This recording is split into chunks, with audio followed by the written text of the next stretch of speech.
E aí, meus amigos, aqui é o Júnior Corrêa, esse daqui é mais um Papo Reto, né?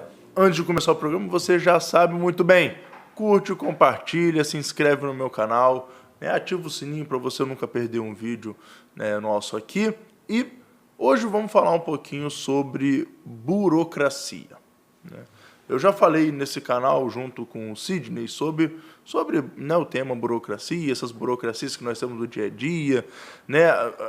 Eu não gosto muito de usar essa palavra, né, máfia, né, mas é quase como se fosse isso. O nosso país, a nossa política, criou uma forma de se fazer política onde você ter hoje um cartório é muito lucrativo.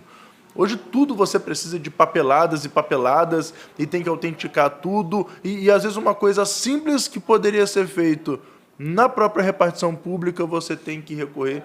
Então hoje você tem aí cartórios, né? Você tem um cartório numa cidade pequena, por exemplo, e é praticamente você ser o dono da cidade, né? Mas o que eu estou querendo dizer aqui, né, principalmente o último dado que saiu sobre o nosso estado do Espírito Santo. O estado do Espírito Santo, de todos os 26 estados brasileiros e o Distrito Federal, é o último estado em dispensa de alvará no país. Você tem aí, né, do ranking, o Espírito Santo apenas com 47 atividades econômicas com dispensa de alvará. Você tem ali, em quarto lugar, por exemplo, cerca de 15 estados com 300 atividades econômicas dispensando alvará. Então, o primeiro lugar com 700 atividades econômicas que dispensam alvará. E você se pergunta, mas o que isso impacta na minha vida? Impacta em tudo. Isso mostra que empreender no estado do Espírito Santo é matar um leão todos os dias, é ser praticamente um herói. No nosso estado, você tem aí a dificuldade de se conquistar um alvará por conta justamente desse tipo de dado.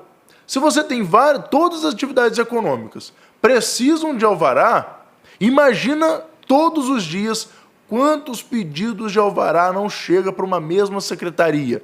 Eu vou te mostrar aqui, vamos fazer um caminho para você ver como é que é um efeito dominó. Você tem várias atividades econômicas que precisam de alvará. Automaticamente, todos os dias você tem vários pedidos de liberação de alvará. Para que esses pedidos saiam, você tem dois caminhos.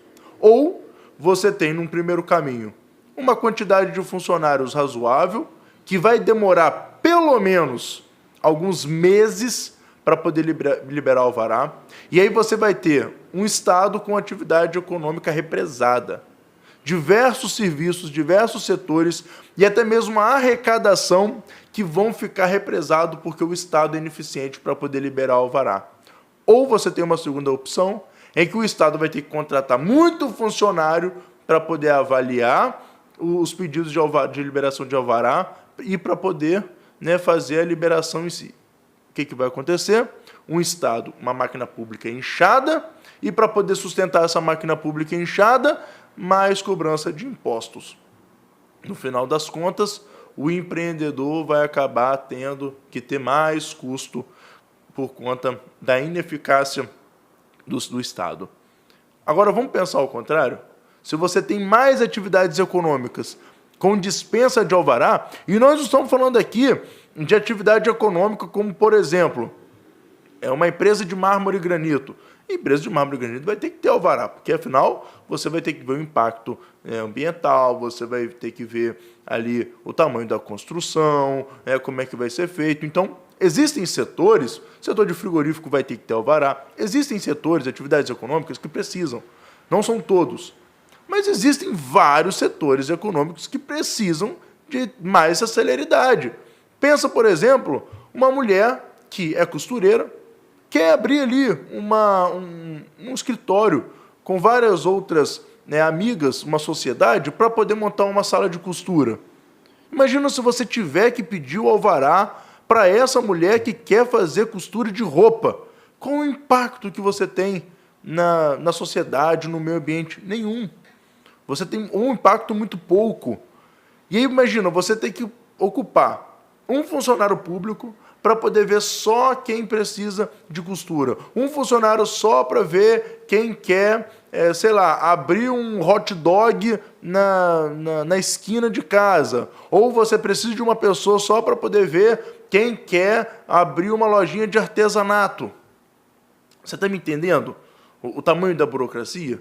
E os setores econômicos, setor, por exemplo, tecnológico, imagina qual é o impacto que você tem no meio ambiente, qual é o impacto? Nenhum, e muito pelo contrário. Tecnologia hoje é o que a gente precisa para poder modernizar todos os outros setores. Se a gente tem, né, um governo ou políticos que pensem neste caminho de facilitar para quem quer empreender, e quando a gente fala em facilitar para quem quer empreender, é facilitar a geração de emprego, é facilitar a sua vida de cliente, a sua vida, né, de pessoa que vai consumir aquele produto, porque você não vai ter apenas uma oferta de empresa, você vai ter várias outras, porque você vai ter várias pessoas entrando no mercado, você vai ter uma concorrência maior, você vai ter a melhora dos produtos muito maior. Então a gente está falando, quando a gente fala de burocracia, quando a gente fala desse tema de alvará, que é algo simples, é algo que o Estado pode muito bem fazer, de uma hora para outra. Não precisa de grandes feitos, não. Uma medida provisória você consegue resolver isso. Mas para isso a gente precisa de gente que tenha essa visão empreendedora de que as pessoas precisam ter facilidade e precisam ter liberdade. Esse dado, o Estado do Espírito Santo ficar em último lugar em dispensa de alvará, é para nós capixaba um motivo de vergonha. Mas a gente não pode ter isso como algo que vai nos desmotivar, muito pelo contrário. A gente tem que usar isso daí a nosso favor. Um motivo para a gente trabalhar para melhorar cada vez mais a nossa vida e para mudar cada vez mais para melhor. Se a gente ficar estacionado, a gente nunca vai sair do lugar. A gente precisa levantar da cadeira para poder tocar em frente. Aqui é o Júnior Correia e esse foi mais um Papo Reto. Até o próximo.